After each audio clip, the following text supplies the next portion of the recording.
আমরা প্রথমে ক্যামেরা কেনার পর ক্যামেরার উপরে কিছু ডায়ালার দেখতে পাই বা কিছু হুইল দেখতে পাই, সেগুলো ঘুরিয়ে আমাদেরকে কাজ করতে হয়। নর্মালি ক্যামেরা আমরা অটো মোডে বা ম্যানুয়াল মোডে কাজ করে থাকি।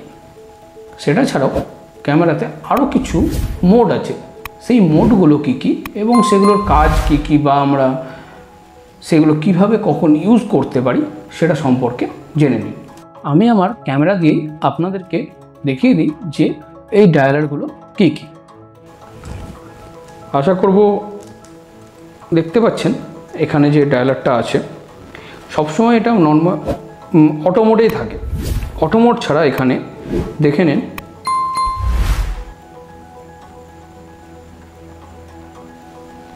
পি মোড আছে, এ মোড আছে, এস মোড আছে এবং এম মোড আছে। তো এখানে পি এ এস এম জিনিসটা কি? এখানে যে পি মোড আছে, পি মোড মানে প্রোগ্রাম মোড।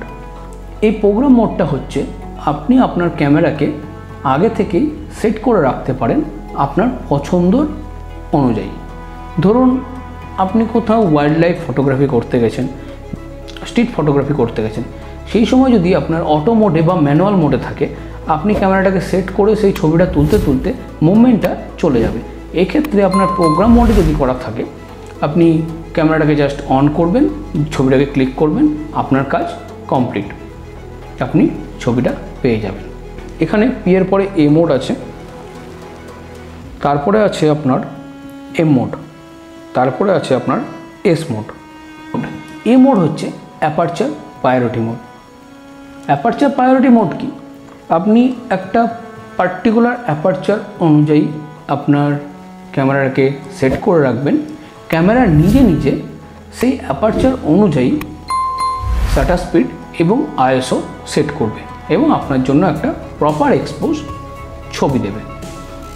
ধরুন আপনি প্রচণ্ড রোদে বাইরে বেরিয়েছেন, আপনার ক্যামেরার অ্যাপারচারটাকে আপনি 5.6 করে রেখেছেন বা 1.8 করে রেখেছেন। আপনার অ্যাপারচার প্রায়োরিটি মোডে যেহেতু আছে, সেই হিসেব করে আপনার জন্য পারফেক্ট আইএসও এবং শাটার স্পিড সেট করবে এবং আপনাকে দেবে এবং আপনি ছবিটা তুলতে পারবেন। এটা হচ্ছে aperture priority mode. S mode হলো shutter priority mode. Shutter priority mode কি? Shutter speed. আপনি স্ট্রিট ফটোগ্রাফি করেন, সেই সময় আপনি আপনার পছন্দ অনুযায়ী শাটার স্পিডটা সেট করবেন। ক্যামেরা নিজে নিজে আইএসও এবং অ্যাপারচারটা ঠিক করে দেবে। আপনি শাটার স্পিড যত বাড়াতে থাকবেন, ক্যামেরা নিজের সেইখানে যে লাইট কন্ডিশন আছে, সেই লাইট কন্ডিশন অনুযায়ী অ্যাপারচার এবং আইএসও সেট করে আপনার জন্য একটা প্রপার, আপনার জন্য একটা সঠিক ছবি তুলে দেওয়ার জন্য ক্যামেরা সেট করে দেবে এবং আপনি সেই ছবিটা তুলতে পারবেন।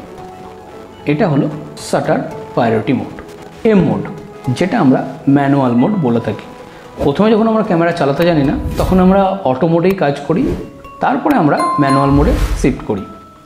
আমাদের মাথায় একটা ভ্রান্ত ধারণা আছে, সেটা হচ্ছে ম্যানুয়াল মোডে আমরা ছবি তুললাম মানে আমরা প্রফেশনাল। তা নয়, সেটার জন্য অনেক কিছু শিখতে হয়, যেরকম এক্সপোজার ট্রায়াঙ্গেল। এটা তো শিখতে শিখতেই জীবন শেষ হয়ে যায়, কারণ অনেক বড় জিনিস আর এটা অনেক রকম মানুষ অনেক রকমভাবে কাজ করে। তো ম্যানুয়াল মোড, যেটা আপনি আপনার পছন্দ মতন আইএসও সেট করতে পারবেন, আপনার পছন্দ মতন শাটার স্পিড করতে পারবেন, আপনার পছন্দ মতন অ্যাপারচার করতে পারবেন, দিয়ে আপনি ছবি বা ভিডিও তুলতে পারবেন। এটা হচ্ছে ম্যানুয়াল মোড। ম্যানুয়াল মোডে আরও অনেক কিছু করা যায়। সেখানে আপনি ক্রিয়েটিভ লুক দিতে পারবেন ছবির। সেখানে আপনি ভিডিও যদি করেন, ভিডিওর বিভিন্ন রকম ক্রিয়েটিভ লুক আছে, সেগুলো আপনি ক্রিয়েট করতে পারবেন। এটা হচ্ছে ম্যানুয়াল মোড। আর অটো মোডে আপনাকে কিচ্ছু করতে হবে না। আপনি সাবজেক্ট দেখুন, সাবজেক্টের উপর ফোকাস করুন, জাস্ট ক্লিক করুন। ক্যামেরায় আপনার জন্য শাটার স্পিড, আইএসও এবং অ্যাপারচার সেট করে আপনাকে একটা প্রপার ছবি দেবে। এটা হচ্ছে অটো মোড। সেই জন্য আপনাকে কিছু খাটতে হবে না, আপনি ভালো ছবি পেয়ে যাবেন। এসিএন মোডটা হচ্ছে সিচুয়েশান মোড ধরে নেন। মানে ধরুন আপনি কোনো সময় সানসেটের ছবি তুলতে গেছেন বিকেলবেলা, সেই সময় যদি এই মোডে আপনি ক্যামেরাটাকে সেট করে নিয়ে ছবিটা তোলেন, সেই টাইম অনুযায়ী ক্যামেরা নিজে সেট হয়ে যাবে এবং আপনাকে একটা ছবি ক্রিয়েট করে দেবে। আবার ধরুন আপনি রাতের বেলায় তুলছেন, সেই সময় আপনাকে নাইট মোড করে দেবে। এখনকার নতুন নতুন কিছু ক্যামেরায় দেখবেন নাইট মোড, মানে রাত্রেবেলা যখন আপনি ছবি তুলতে যাবেন নাইট মোড চলে আসবে, ব্রাস্ট মোড চলে আসবে, বা সানসেট মোড চলে আসবে, বা আপনি কোনো সময় বইয়ের বা কোনো কিছু ছবি তুলছেন তখন ডকুমেন্ট মোড চলে আসবে। এই ধরনের একটা মোড এটা। আমরা মোবাইলে যখন ভিডিও করি, এখন স্লো মোশন ভিডিও বলি, বা আমাদের স্লো মোশন ভিডিও দেখতে বেশি ভালো লাগে, ক্যামেরা কোম্পানিগুলোও ফিচার্স আপডেট করে ক্যামেরার মধ্যে এই SNQ মোডটা দিয়েছে। তাতে কি হচ্ছে, আমরা ইনবিল্ট ক্যামেরার মধ্যেই ভিডিওগুলো যখন রেকর্ড করছি তখন স্লো মোশনে রেকর্ড করছি। আমাদের ভিডিওর বিভিন্ন রকম ফ্রেম থাকে, 24 frame, 25 frame, 30 frame, 50 frame, 60 frame, 100 frame, 120 frame, 240 frame, এরকমভাবে আমাদের ফ্রেম সেট করা থাকে ক্যামেরায়। আমরা সেইভাবে ভিডিও রেকর্ড করি এবং পরে আমরা পোস্ট প্রসেসিংয়ে সেটাকে স্লো বা ফাস্ট করে থাকি। এখানে ক্যামেরা নিজে একটা ফিচার্স দিয়ে রেখেছে, সেটা হচ্ছে SNQ, যেইটার ফলে স্লো মোশন ভিডিও রেকর্ড হয়ে যেতে পারে এবং সেটা আমরা জাস্ট একটু কালার গ্রেড করে, বা যদি আমরা সেই জিনিসটাকে প্রপারভাবে তুলে নিই, প্রপার কালারযুক্ত ভিডিও যদি আমরা তুলি, তাহলে সেটা সঙ্গে সঙ্গে মোবাইলে নিয়ে আমরা পোস্টও করতে পারবো।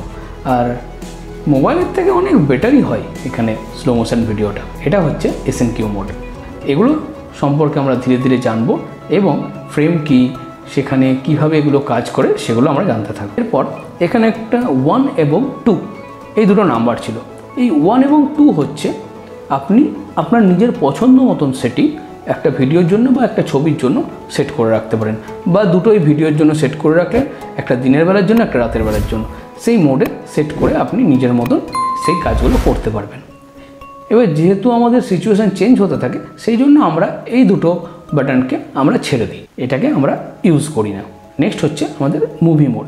মুভি মোড মানে আমরা যে ভিডিও রেকর্ড করছি, এই যে আপনাদের সামনে ভিডিওগুলো আসছে আমাদের, সেই যে ভিডিওগুলো রেকর্ড করছি সেটা আমরা এই মুভি মোডে রেকর্ড করে থাকি। সো মুভি মোডেরও বিভিন্ন রকম ভাগ আছে। আমরা ছবি তোলার জন্য যেরকম র প্লাস জেপিক এই জিনিসটা ছিল, এখানেও ভিডিওর ক্ষেত্রে ফ্রেম থাকে, 30 ফ্রেম, 60 ফ্রেম, 50 ফ্রেম বা 120 ফ্রেম পার সেকেন্ড। আমি কোনটাতে ভিডিও রেকর্ড করব, বা 4K, আজকাল এখন 4K সময় চলে এসছে, তো সবাই 4K-তে রেকর্ড করে। তো ভিডিও মোড এটা, সেখানে গিয়ে আমরা ভিডিও রেকর্ড করতে পারবো। যেরকম ম্যানুয়াল মোডে আমরা ছবি তুলতে পারি, সেরকম ভিডিও মোডে গিয়ে আমরা ভিডিও রেকর্ড করতে পারবো। আশা করব এই ডায়ালার সম্পর্কে আপনারা বুঝতে পেরেছেন। পরবর্তীতে আরও কিছু সেটিংস আছে ক্যামেরার, সেগুলো সম্পর্কে আমরা জানব। সেগুলো এখনই কোনো গুরুত্ব কিছু নেই। এখানে বিভিন্ন রকম কাস্টমাইজ বাটন আছে।